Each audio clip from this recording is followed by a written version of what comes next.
La Chine sera toujours un bon ami, un bon partenaire et un bon frère de l'Afrique. Personne ne pourra saboter la grande unité des peuples chinois et africains.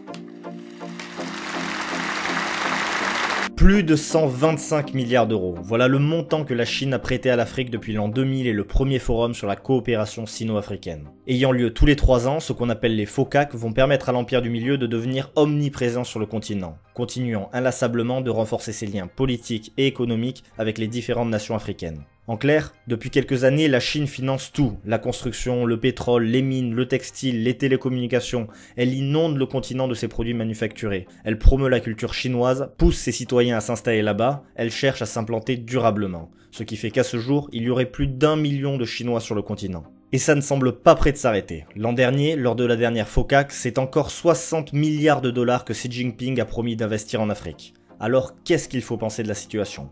Faut-il, comme une grande partie des Africains, se réjouir de cet intérêt des Chinois, qui viennent leur construire des nouvelles structures, des nouvelles routes, des stades, des ports? Faut-il s'enorgueillir d'avoir un nouveau partenaire commercial qui s'intéresse de près au continent? Ou bien faut-il être beaucoup plus sceptique, comme d'autres autochtones qui observent d'un air un peu anxieux leurs dettes s'envoler, les matières premières partir, et qui soupçonnent l'émergence d'un nouveau colonialisme déguisé? Quels sont les arguments de chacun? La Chine est-elle un prédateur ou un bienfaiteur pour l'Afrique? On va décrypter, analyser calmement et après cette vidéo, l'opinion éclairée, ce sera la vôtre. Mais avant de commencer, je voulais juste vous faire un retour sur un problème grave qui m'a été signalé. Lors de ma dernière vidéo sur l'Afrique, de nombreux commentaires ont été censurés, y compris les miens. Je voulais juste vous assurer que je n'ai rien à voir là-dedans, je ne supprime aucun commentaire, ma chaîne vise l'ouverture d'esprit et le dialogue quelle que soit votre opinion. Même si je ne suis pas d'accord avec vous, sachez que je défendrai votre droit de le dire. Si vous avez des infos à ce sujet d'ailleurs, je suis preneur. Ceci étant clarifié, on est parti.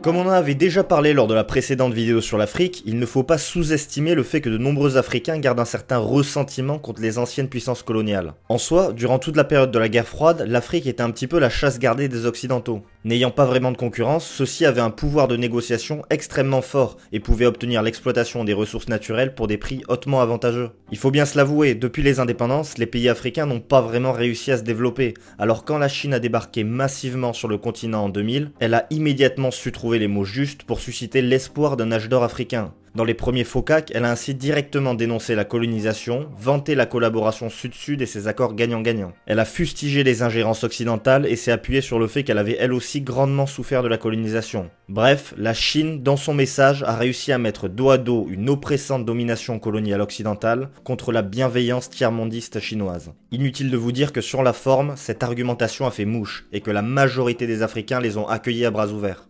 La Chine n'a pas de liens historiques ou coloniaux avec l'Afrique. La Chine a dû elle-même se battre pour sa dignité, alors la Chine comprend pourquoi l'Afrique doit être respectée.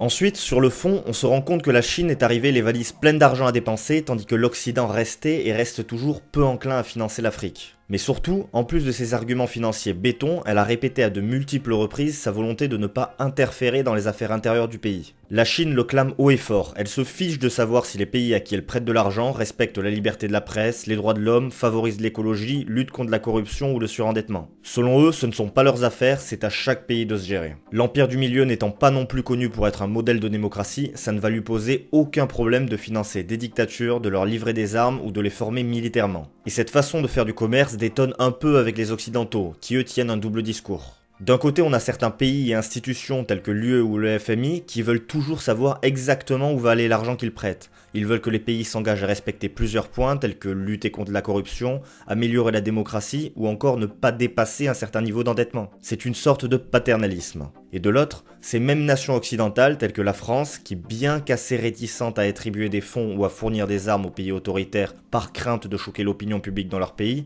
vont cependant quand même faire du business avec eux. Surtout s'il y a des gros enjeux sécuritaires ou économiques derrière. Je m'éloigne un peu du sujet, mais en soi, quand on dit que la France soutient des dictatures, fondamentalement, ce n'est pas faux. La France fait des affaires avec le dirigeant qu'elle a en face et protège ses intérêts. Après tout, l'État français peut-il se permettre de ne commercer qu'avec des démocraties? Doit-il ne plus aider financièrement ou militairement un pays sous prétexte que c'est une dictature? Franchement, chacun aura son opinion.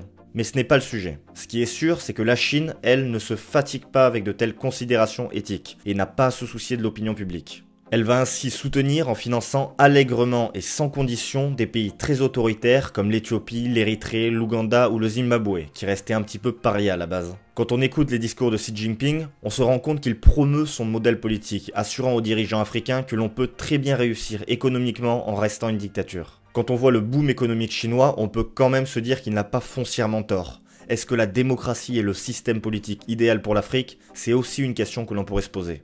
Qu'est-ce que vous en pensez?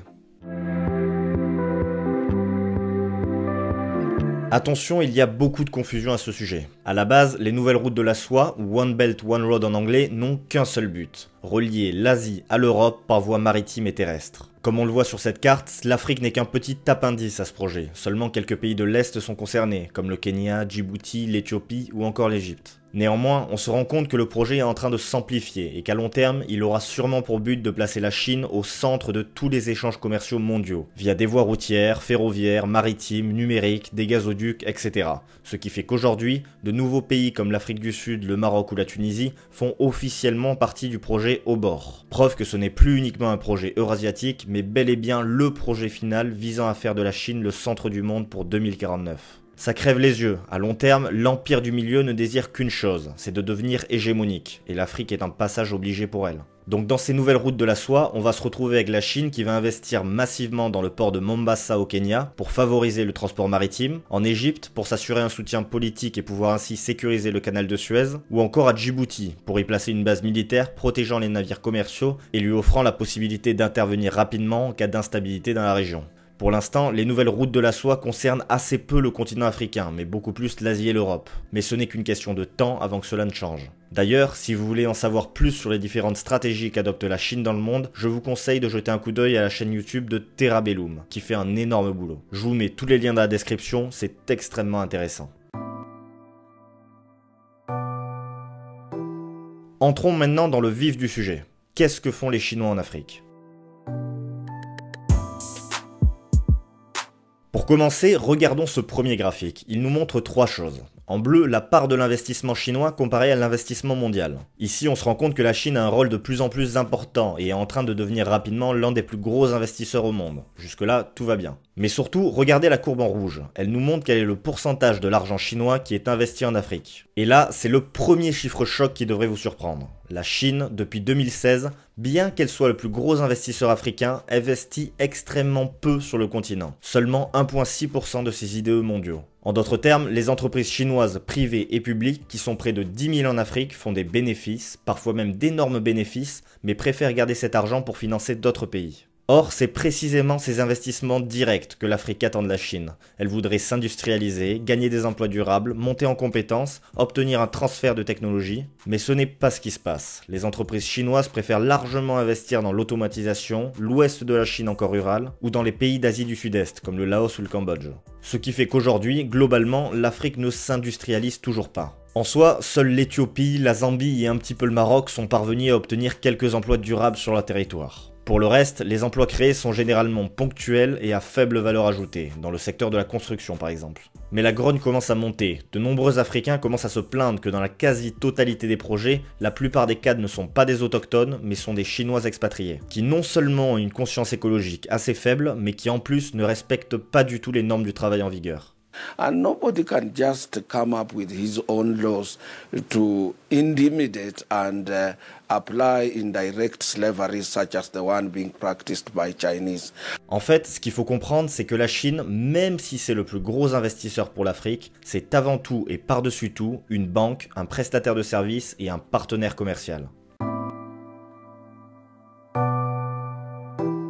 À défaut d'investir massivement, la Chine prête au continent énormément d'argent à des taux grandement attractifs. Et comme une banque, en retour, elle demande à ce que les remboursements des dettes contractées par les pays africains soient assurés par des actifs. En d'autres termes, elle demande une caution qui lui permettrait, s'il y a un défaut de paiement, de récupérer les mines, les ports ou les concessions pétrolières par exemple. Pour ces prêts, on a ainsi deux cas possibles. Soit les pays remboursent directement en matières premières, c'est le cas de la RDC qui a offert aux Chinois l'exploitation de plusieurs mines de cobalt et de cuivre, soit en argent comptant, c'est le choix qu'a fait l'Angola. Jusque-là, tout a l'air normal. Sauf que contrairement aux institutions financières traditionnelles, la Chine prête démesurément, sans regarder la solvabilité. En soi, c'est de l'argent facile pour de nombreux dirigeants africains, alors ils empruntent toujours plus, malgré le fait que leur économie soit instable et totalement dépendante du prix des matières premières. En toute franchise, certains investissements ont l'air très bons quand les pays construisent des routes, des ponts, des hôpitaux, mais il y a aussi des investissements qui peuvent laisser plus dubitatifs, quand les dirigeants africains construisent des stades, des palais royaux ou des lignes de chemin de fer vouées à rester déficitaires. Et puis on se rend compte qu'il y a aussi beaucoup d'argent qui disparaît au passage, que la corruption frappe durement et que les conditions d'emprunt restent très opaques. Pour les dirigeants corrompus, l'argent chinois, c'est un petit peu l'open bar, sauf qu'à la fin, il ne faut pas oublier que ça sera aux Africains de payer l'addition.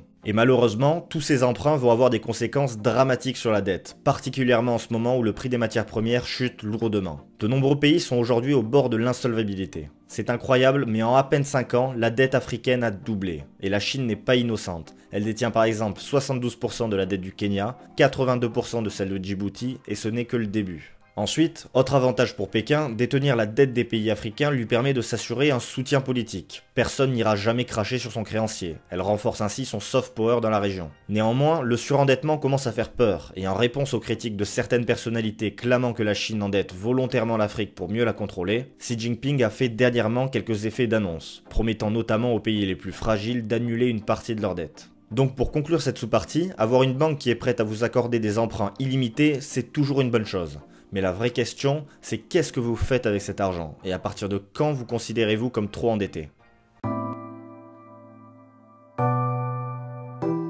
C'est là où les Chinois sont extrêmement malins. Ils prêtent énormément d'argent d'une main et en même temps se positionnent parfaitement pour gagner les contrats de construction de l'autre. Qu'on se le dise, quand les pays africains empruntent, c'est souvent pour construire des nouvelles infrastructures et les sociétés chinoises vont tout naturellement leur proposer leurs services. Regardez ce graphique, c'est la part des marchés gagnés par les Chinois comparée à leur investissement. On voit bien que les entreprises de l'empire du milieu gagnent énormément d'argent, font des bénéfices gigantesques et somme toute investissent peu d'argent en Afrique. C'est incroyable, la Chine joue très bien le coup, elle prête de l'argent sans prendre trop de risques et récupère derrière les contrats de construction qui peuvent s'élever à plusieurs milliards d'euros.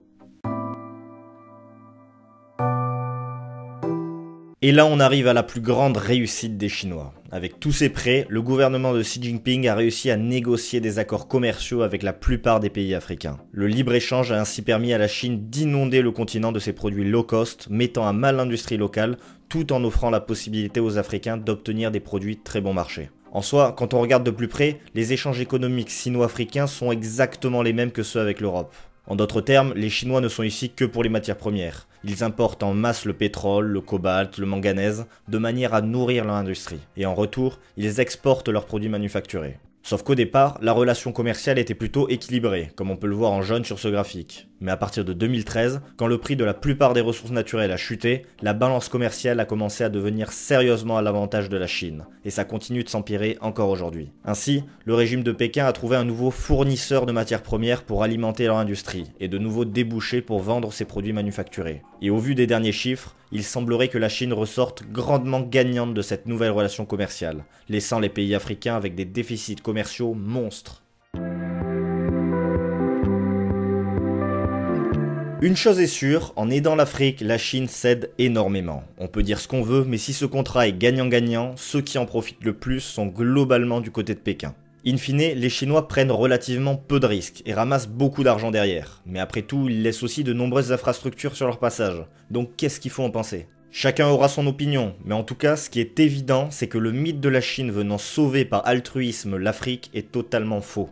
Pékin sert ses intérêts avant tout et n'a pas pour ambition de développer le continent sans obtenir une grosse contrepartie derrière. Et maintenant, c'est à vous de participer. Selon vous, la Chine est-elle un prédateur ou un bienfaiteur pour l'Afrique ? Qu'est-ce qui vous gêne dans la relation sino-africaine? Qu'est-ce qui vous plaît et qu'est-ce que vous aimeriez améliorer? Pensez-vous que la Chine vaut mieux que l'Occident ou qu'au contraire, ils sont pires et beaucoup plus sournois? J'attends vos réponses dans les commentaires, il me tarde de les lire. L'analyse étant faite, l'opinion éclairée, c'est maintenant la vôtre. Alors dites-moi, qu'est-ce que vous pensez de la Chine-Afrique?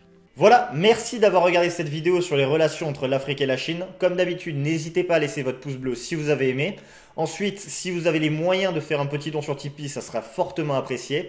Et si vous êtes intéressé par le making of, n'hésitez pas à me suivre sur les réseaux sociaux. Je vous mets tout ça dans la description. Et nous, on se retrouve dans 3 semaines pour une nouvelle vidéo.